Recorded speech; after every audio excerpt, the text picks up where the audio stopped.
Hi. Thank you so much for watching our channel. Please subscribe, leave a like, and hit the bell for more videos.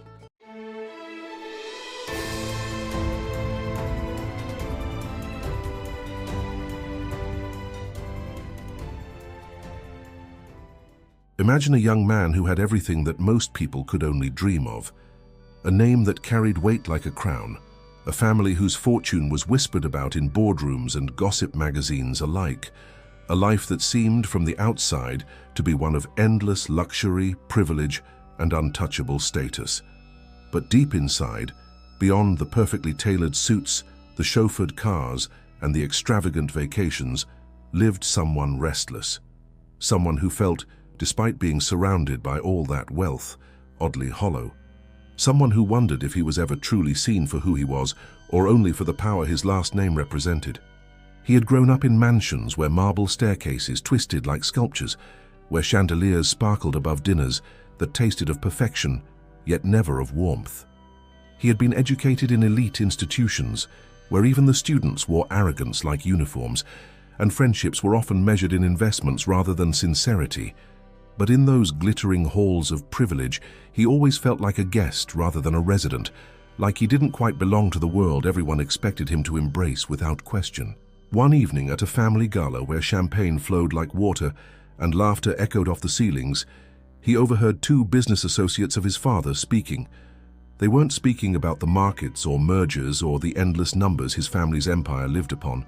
They were speaking about him. "The boy has never done anything without the safety net of his father's fortune," one of them said with a dismissive chuckle. "He wouldn't last a week in the real world." Those words struck him more deeply than he wanted to admit, because in some corner of his heart, he wondered if they were right. So he made a decision that no one expected. He would leave behind the cocoon of privilege, if only temporarily, and step into the ordinary world, not as an heir, not as the golden son of an empire, but as just another face in the crowd. He didn't want the constant whisper of "he's only here because of his money." He wanted to know if he could survive without the glitter of his last name. That's when he enrolled in a university that didn't care about his status. A public institution where students arrived by bus, juggling part-time jobs, financial aid, and dreams bigger than their wallets. He used a version of his name that stripped away the layers of recognition. He traded his designer wardrobe for plain shirts and sneakers, clothes that didn't scream his net worth before he even spoke. For the first time, he walked into a place where no one knew his story, no one bent over backwards to please him, and no one expected him to be the perfect prince of a dynasty. The first day was unlike anything he'd ever lived. Instead of glossy black cars lined up in front of a private academy, there was the chaos of buses screeching to a halt, bikes chained to fences, and students rushing in with cups of cheap coffee in hand. He stood among them, carrying a backpack he had carefully chosen from a store where no one would ever guess who he was. For once, he wasn't being escorted by bodyguards. There was no assistant to carry his things. Just him. Alone. Exactly the way he wanted it. But it wasn't easy. For someone who had grown up with staff ready to solve any inconvenience, the world outside of privilege felt heavier. The cafeteria food was far from gourmet, and the crowded lecture halls buzzed with noise he wasn't used to. Professors didn't care who he was, nor did they soften their criticism. When he stumbled in assignments, there was no family reputation to shield him, and yet he found it strangely exhilarating. Every struggle, every failure, every late night of study with no safety net, each of these felt like small victories. Proof that maybe he could live outside of the golden walls he'd been raised within. But of course, life has a way of testing us in ways we don't expect. Because while he thought the biggest challenge would be adapting to an ordinary student life, he hadn't yet met the person who would turn this entire disguise into something far more complicated. She appeared like a storm in the calm life he was trying to build. A scholarship student, brilliant, outspoken, and unafraid of speaking her mind. She wasn't dazzled by anyone, let alone by arrogant young men who thought the world was theirs. If anything, she seemed to despise them. And the irony? She didn't even know that the boy sitting across from her in class was exactly the type she despised most. The kind born into a life she had to fight tooth and nail for. The first time their eyes met, there was no spark of love. There was friction, She found him too confident, too careless, as if he still carried the shadow of privilege in the way he spoke, even if his clothes were plain. And he, used to being admired or envied, found her resistance oddly magnetic. She didn't look at him like he was special. She looked at him like he was a rival, a challenge.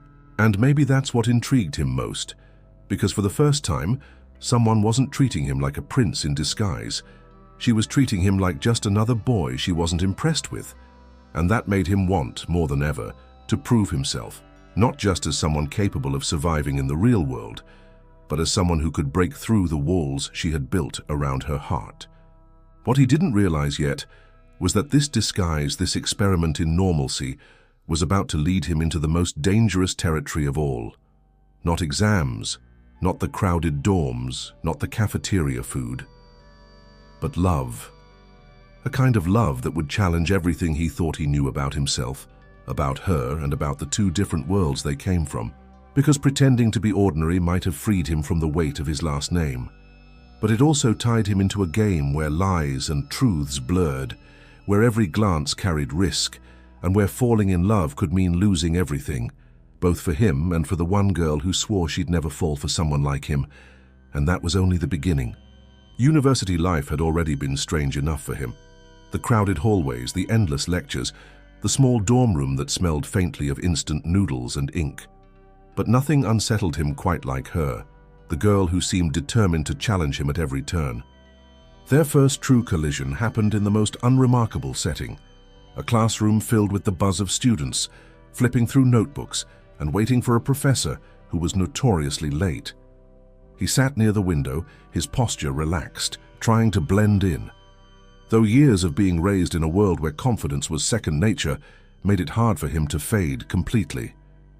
He could feel her presence before he even saw her. She entered with a backpack that looked worn but sturdy, her hair tied back carelessly, her eyes sharp, scanning the room not with curiosity, but with calculation. She carried herself like someone who had no time for nonsense. When she noticed him sitting there, a small frown tugged at her lips, as though she had already decided he belonged to a category of people she didn't care for. She took a seat 2 rows ahead, dropping her books with a thud. He watched her for a moment, intrigued by the fire in her expression, but when she glanced back and caught him staring, she gave him a glare so sharp it could have cut glass. Most people looked at him with admiration, or at least with envy. She looked at him like he was nothing but an obstacle in her way. The clash began almost immediately when the professor finally arrived and announced a surprise group project. Names were called, pairs were formed, and fate, or perhaps mischief, paired them together. The look on her face when she realized she'd been matched with him was priceless, part irritation, part disbelief, and entirely unwilling. "You've got to be kidding me," she muttered under her breath, loud enough for him to hear. He tilted his head with a faint smile. "Nice to meet you too." Her eyes narrowed. "Let's get one thing straight. I don't care who you are, but I'm not here to babysit someone who thinks this is a playground. If you're not serious, say it now, and I'll talk to the professor about working alone." Her words stung more than he expected, mostly because they weren't entirely unfounded. He had been coasting through the first weeks of class, testing the waters of this ordinary life, not pouring himself into academics as much as the others. But her bluntness ignited something in him, a spark of challenge. "Maybe you'll be surprised," he replied calmly. "Maybe I'm not what you think I am." She scoffed, clearly unimpressed. Rich boys always say that, until it's time to do the actual work. He didn't flinch at the word rich. She didn't know how close she was to the truth, yet her assumption burned. For the first time he realized just how deeply she distrusted people like him, or rather, people she thought he might be. Their partnership was rocky from the start. She was meticulous, planning out every step of their research, dividing tasks with military precision. He, unused to being ordered around, bristled at her sharp tone, but followed along, determined not to give her the satisfaction of proving her right. Late nights in the library turned into silent battles. She scribbled notes furiously while he pretended not to notice her frustration whenever he took a moment too long to contribute. One evening, when they were deep in the stacks of old books, she finally snapped. "Why are you even here?" she demanded, slamming a notebook shut. "You don't need this. People like you don't need to study or struggle or work for anything. You can walk out of here tomorrow and the world will still hand you everything on a silver platter." The words hung heavy in the air. He wanted to tell her she was wrong, that his being there was precisely because he wanted to break free from that silver platter to prove himself outside of it. But the truth of who he was pressed against his lips like a dangerous secret he couldn't afford to share. Instead, he leaned forward, his voice steady. "Maybe I'm here because I want to know what it's like not to have everything handed to me." She laughed bitterly, shaking her head. "And you think a semester of playing normal is going to give you that? Try working double shifts just to afford textbooks. Try worrying about rent every month. Then maybe you'll understand." Her anger was raw, but beneath it, he glimpsed something deeper. Pain, perhaps, or exhaustion. She wasn't just speaking from opinion. She was speaking from experience. And for the first time, he realized this wasn't just about her disliking him. It was about her carrying the weight of a life that had forced her to fight for every scrap of success she had earned. That night, after she stormed out, he sat alone in the library, staring at the scattered notes they had been working on. Her words replayed in his mind, not as accusations but as revelations. He wanted to prove himself to her, yes, but more than that. He wanted to understand her world, to see life through her eyes, not just as an experiment, but because something about her fire drew him closer than he was willing to admit. The days that followed were filled with more clashes. Every discussion was a debate, every shared task a tug-of-war between their different worlds. She accused him of being careless. He countered with moments of quiet competence that surprised her. Slowly, cracks began to form in the wall she had built around herself. She started noticing that he stayed late to finish work, that he didn't complain when she pushed him harder than she did herself. And he noticed the way her eyes softened just for a second when she caught him actually trying. Yet the tension between them remained electric, undeniable. They weren't just partners in a project. They had become rivals in a game neither of them had agreed to play, a game where every word, every glance, every silence seemed to carry more weight than it should. He knew then that this clash of worlds was more than an academic inconvenience. It was the beginning of something neither of them could predict. Because beneath the friction, beneath the sparks of irritation, there was something else waiting to ignite, something far more dangerous than rivalry, something neither of them could walk away from once it began, and neither of them had the faintest idea how close they already were to that fire. There is a fine line between rivalry and something far more dangerous, something intoxicating. And that line, for him and her, was growing thinner every single day. What had begun as mere irritation had now transformed into a dance neither of them wanted to admit they were part of. She provoked him with her sharp words, her biting sarcasm, her relentless drive to outshine him in every assignment. And he discovered a mischievous side of himself that had been dormant for years, one that delighted in poking at her defenses, not to hurt her, but to see the fire in her eyes when she fought back. It started small.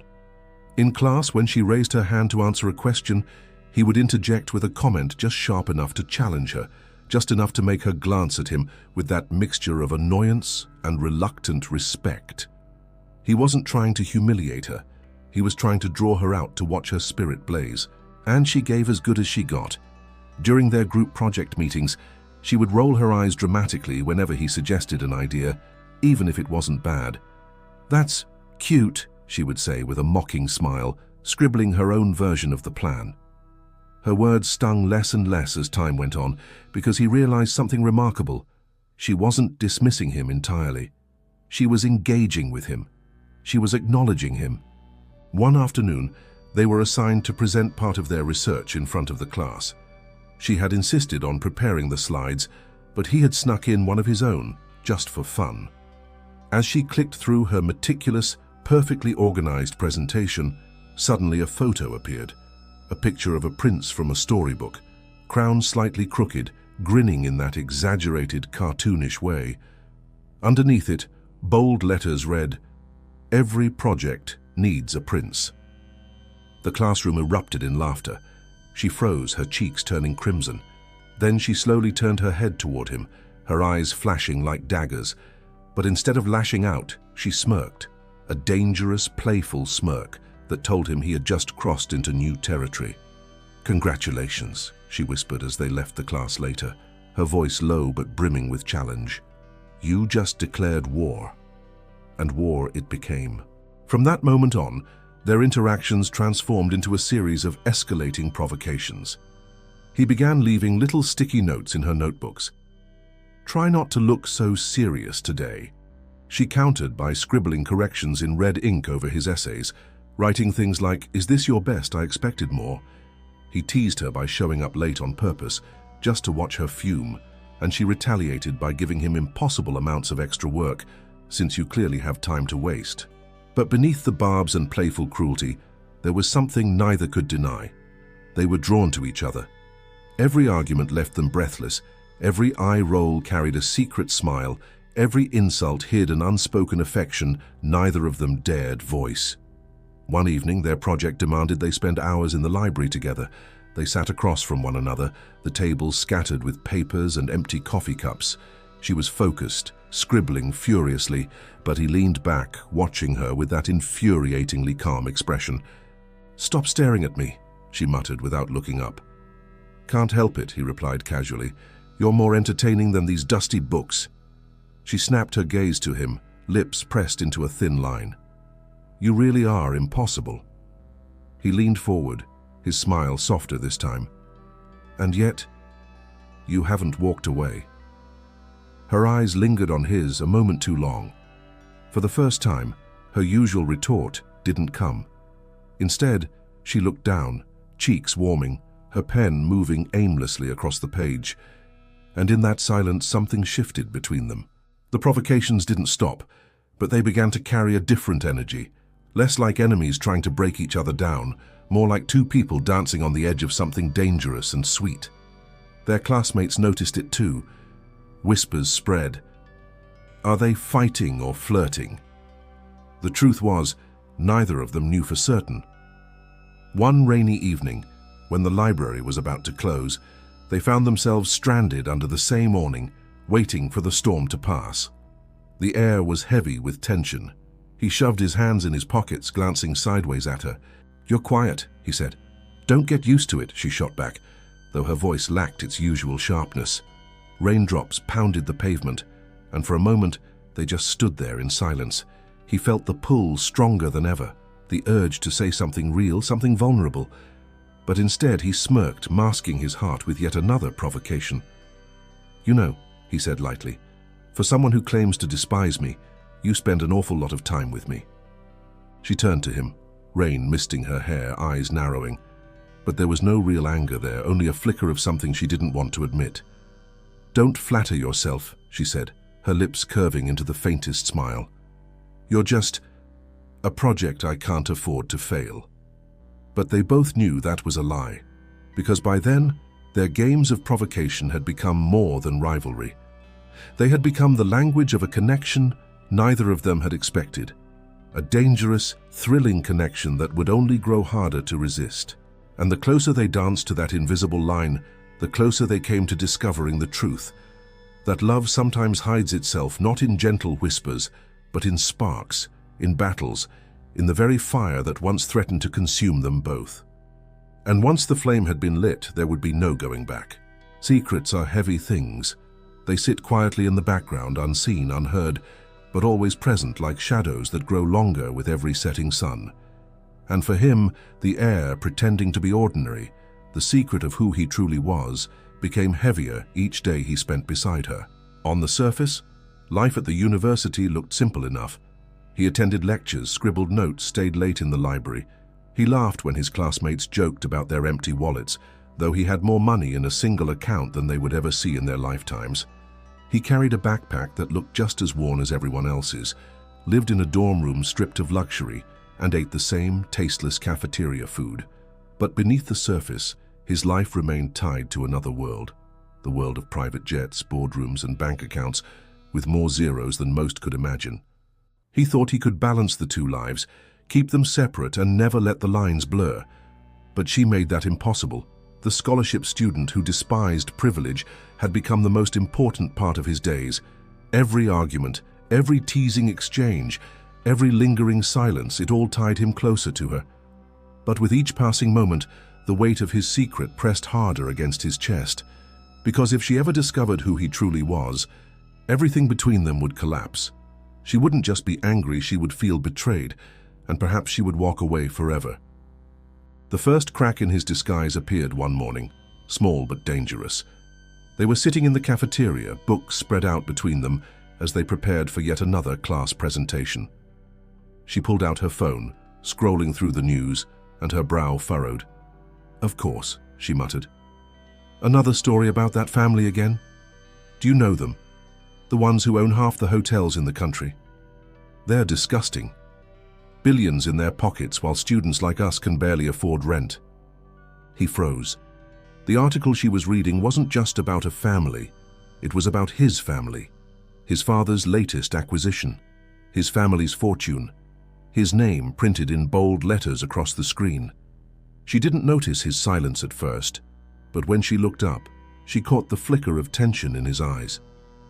"What?" she asked, her tone sharp. He forced a laugh, shaking his head. "Nothing, just, you sound really passionate about it." "I am passionate about it," she shot back. "People like that think they own the world. They don't know what real life is. They've never had to choose between paying for groceries or paying for books. They just live in their castles and pretend they understand the rest of us." Her words cut deeper than she realized.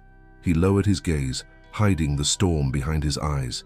If only she knew how close her accusations hit. If only she knew the castle she was describing was the very one he had run away from. From that day, his secret began to haunt him in every interaction. When she complained about the rising cost of tuition, he bit his tongue, knowing he could pay the entire university's bills with a single check. When she spoke passionately about inequality, about the unfairness of a system that rewarded the privileged, he nodded along while guilt gnawed at him from the inside. And yet he couldn't bring himself to tell her the truth. Not yet. Not when their fragile bond was still so new, still so easily broken. But secrets, no matter how carefully hidden, have a way of slipping through the cracks. One evening, after a long study session, they were walking back across campus.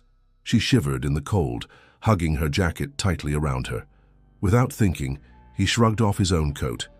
A sleek, expensive piece that didn't quite match the rest of his ordinary wardrobe, and draped it over her shoulders. She paused, running her fingers over the fabric. It was soft, far too soft for a student living on a budget. Her eyes narrowed. "This doesn't feel like something you bought at a thrift store." He swallowed hard, forcing a grin. "Maybe I splurged. Even broke students get to treat themselves sometimes." But her suspicion lingered. She was too observant, too sharp to ignore the inconsistencies. The way he never seemed truly worried about money. The way his phone, though he tried to hide it, was clearly the latest model. The way his manners slipped sometimes, polished in a way that no ordinary upbringing could teach. She began to watch him more closely, and he felt it. Every glance from her was like a spotlight, threatening to expose him. The breaking point came weeks later, during a student fundraiser. She was working tirelessly, helping organize donations for a cause close to her heart. He volunteered alongside her, stacking boxes and handing out flyers. For a moment, he almost believed he could fit into her world completely.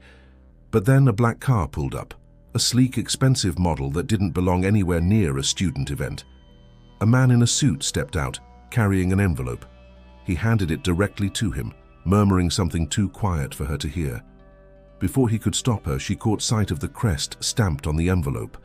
Her eyes widened. She recognized it instantly. It was the symbol of the very empire she despised. Her gaze snapped to him, sharp and accusing. "What is that?" he stammered, hiding the envelope quickly. "It's nothing, just something personal." But she wasn't fooled. The wall of suspicion she had begun to lower suddenly shot back up, stronger than ever. Her voice trembled with anger. "You've been lying to me, haven't you?" The air between them grew heavy. He wanted to explain, to pour out the truth, to tell her everything about why he had come here and why he had hidden it. But fear held him back. Fear that once the words left his mouth, she would walk away, and he would lose the only person who had ever seen him as more than his fortune. So he stayed silent. And in that silence, the distance between them grew. Secrets, after all, don't just stay buried, they demand to be uncovered. And the deeper he fell for her, the more he realized that the truth was a ticking clock, counting down to the moment everything they had built would be put to the test. Because love can grow in the shadows of secrecy, but it cannot survive there forever. There are some fires that should never be lit, fires that burn too brightly, too recklessly, threatening to consume everything in their path, and yet, once ignited, they cannot be extinguished. That was what their connection had become, a forbidden flame, dangerous and undeniable. For weeks they danced around it, pretending it didn't exist. He buried himself in assignments, in long nights of study, in anything that might distract him from the truth. That every glance, every accidental touch, every argument laced with hidden affection pulled him closer to her. She, on the other hand, tried to convince herself that what she felt was nothing more than irritation, maybe curiosity at best. But deep down, beneath her layers of pride and caution, she knew the truth. She was drawn to him against every principle she had sworn to protect. The tension between them had grown unbearable. It lingered in the way their conversation slowed into silences that said more than words. It hid in the way her hand brushed his when they passed papers back and forth, both pretending not to notice. It burned in the way he lingered near her, even when there was no reason to, as if her presence had become his gravity. One evening, they found themselves alone again in the library. Most of the students had gone home. The only sounds left were the rustle of pages and the faint hum of the air conditioner. She sat across from him, chin resting on her hand, eyes heavy with exhaustion. He watched her, unable to tear his gaze away, and for once, he didn't hide it. "You should sleep," he said softly.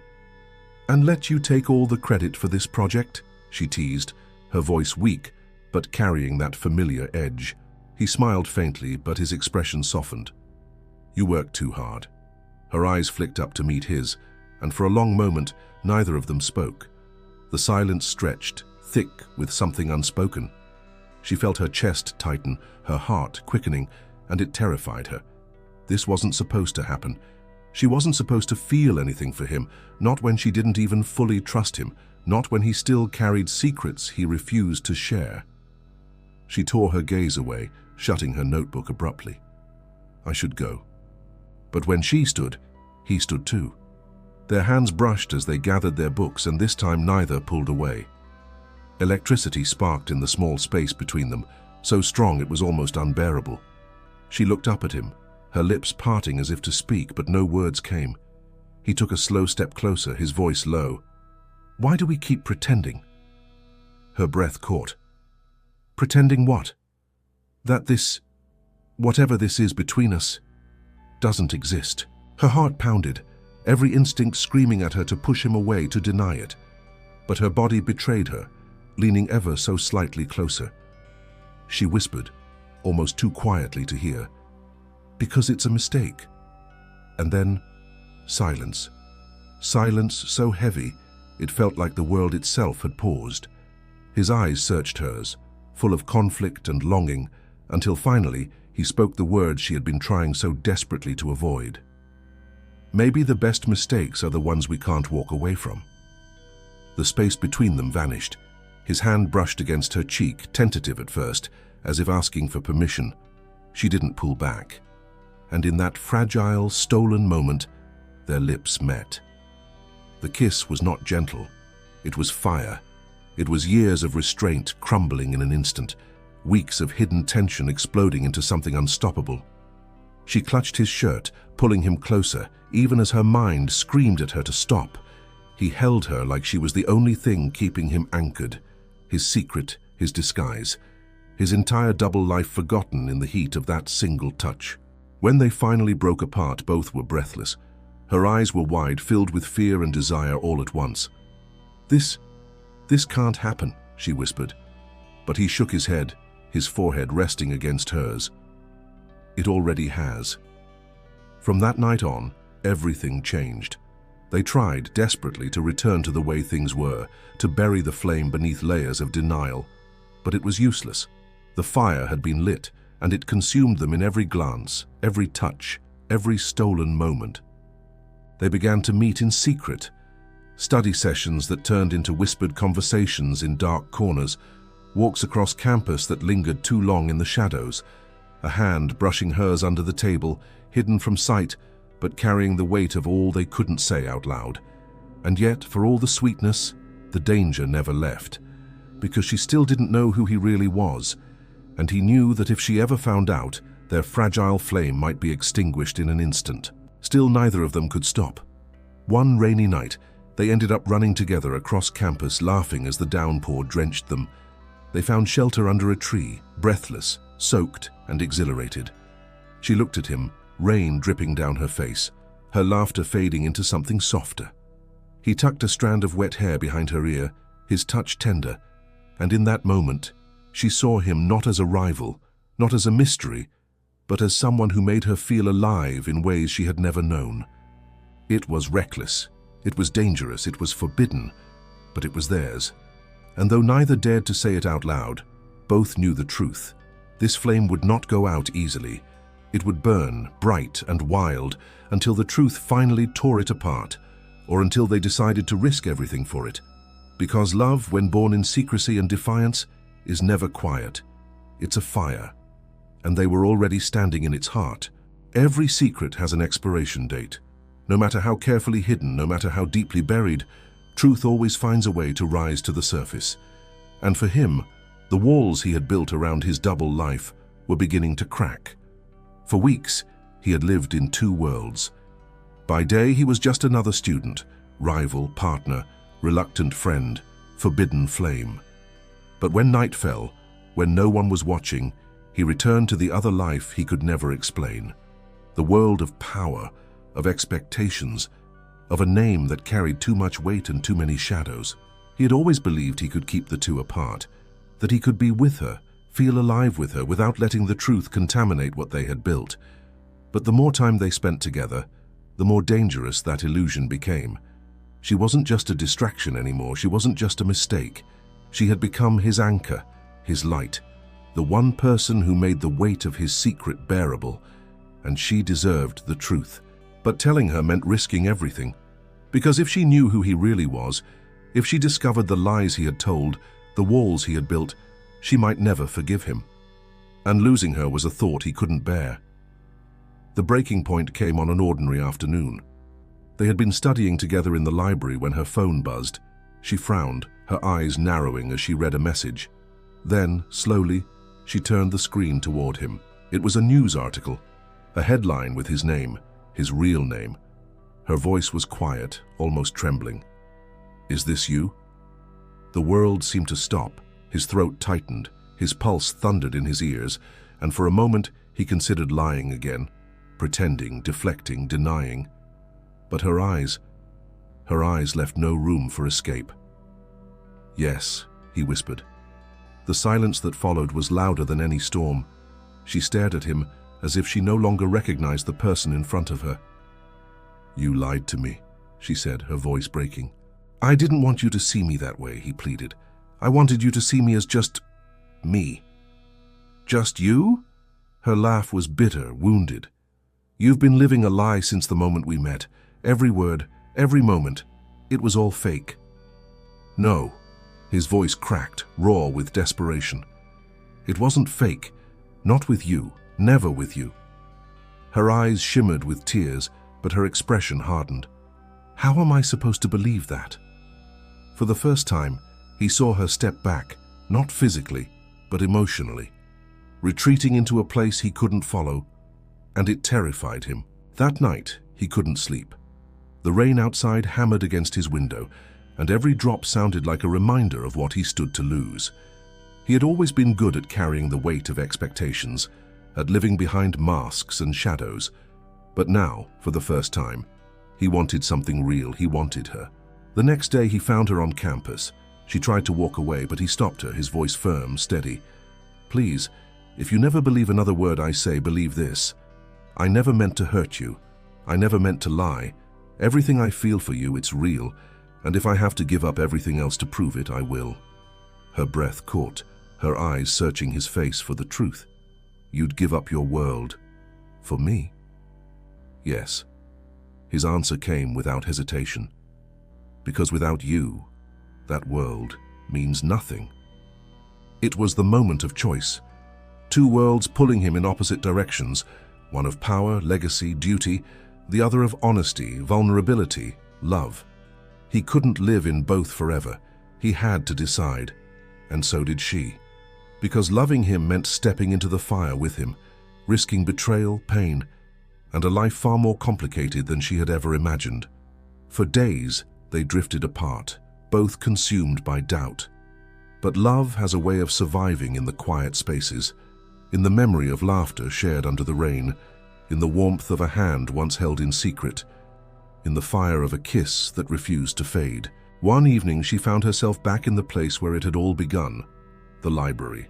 She sat at their old table, staring at the empty chair across from her, and when he walked in, carrying no mask, no disguise, just himself, she realized the truth she had been running from. Love wasn't about perfection. It wasn't about certainty.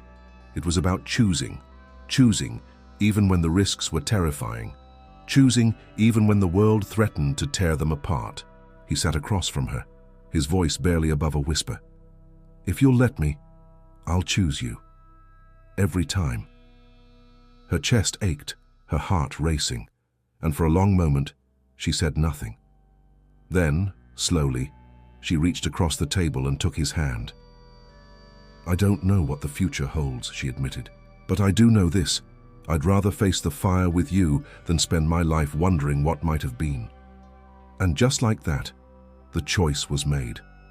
Not an easy choice, not a safe one, but theirs. As the days turned into weeks, and the weeks into months, they walked a path full of uncertainty, carrying both the weight of his world and the hope of their own. There would be challenges. There would be moments of doubt, but there would also be laughter, light, and love strong enough to defy the odds. Because love isn't about choosing the easier world, it's about choosing the person who makes any world worth living in. And together, they stepped into the unknown. Not rivals, not strangers, not a forbidden flame anymore, but partners. Two hearts, bound by choice. Two worlds, finally becoming one.